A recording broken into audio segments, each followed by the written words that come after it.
경상남도 의회에서 발의한 지역주택조합 폐지 촉구 대정부 건의안이 7월 18일 본회의를 통과했습니다. 지주택 폐지 건의안은 대통령실과 국회, 후토부 등에 전달됩니다. 의회는 현행법으로는 뚜렷한 피해 구제 방안이 없으므로 국회와 정부는 제도 폐지를 적극적으로 검토해야 한다라고 취지 목적을 밝혔습니다. 그런데 공교롭게도 7월 27일 국토부는 국토교통규제개혁위원회에 심의 의결을 거쳐 13건의 규제 개선 추진 계획을 발표했는데 그중 지역주택조합 가입 처리 기간 연장 계획이 들어가 있습니다. 현행 30일에서 60일로 가입 처리 기간을 늘리겠다는 겁니다. 그리고 법 개정은 내년도 12월로 예정되어 있습니다. 처리 기간을 60일로 늘려서 얼마나 피해를 예방할 수 있을까요? 이번에는 정부와 관련 부처에서 제대로 심의해 좋은 결과가 나왔으면 하는 바람입니다.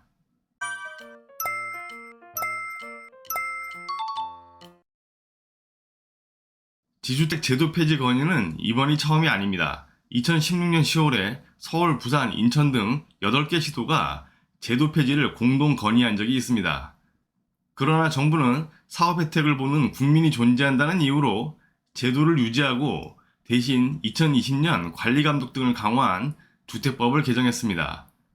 하지만 그 이후에도 제도적 미비점은 여전히 존재하고 수많은 피해와 피해 발생이 예정되어 있는 곳은 더 늘어나고 있습니다.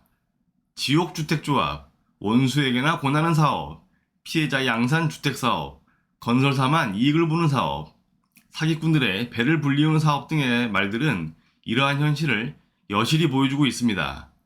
인터넷 기사에는 하루에 두세 건씩 지주택과 관련해 피해, 사기, 구속, 재판 등의 뉴스들이 올라옵니다.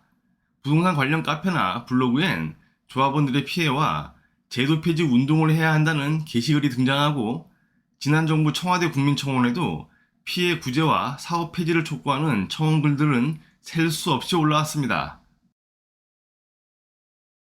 탈퇴나 반환금 소송을 하게 되어 납입금을 반환할 수 있다면 다행입니다. 하지만 소송을 하게 되면 당연히 승소해야 하겠지만 승소한 판결문으로 내 돈을 찾을 수 있냐가 문제입니다.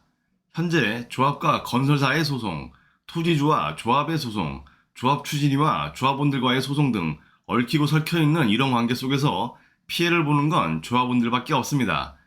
조합 파산으로 납입한 분담금을 날리는 것보다 더 심한 경우는 아파트를 받지도 못했는데 부과된 세금에 조합 채무까지 떠안게 되는 경우도 있습니다. 이번에 건의안을 발의한 경상남도 지역의 지주택 현황을 보시면 총 26곳에서 지주택 사업이 진행 중이고 이 중 절반에 가까운 12곳이 착공조차 하지 못하고 있으며 6곳이 사업계획 승인을 받지 못했고 2곳이 사업이 중단됐습니다.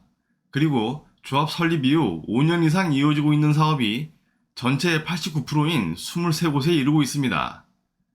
다른 지역에 비해 경남은 그나마 상태가 나은 편이라고 볼 수 있습니다. 이제는 지주택 제도 폐지가 답입니다.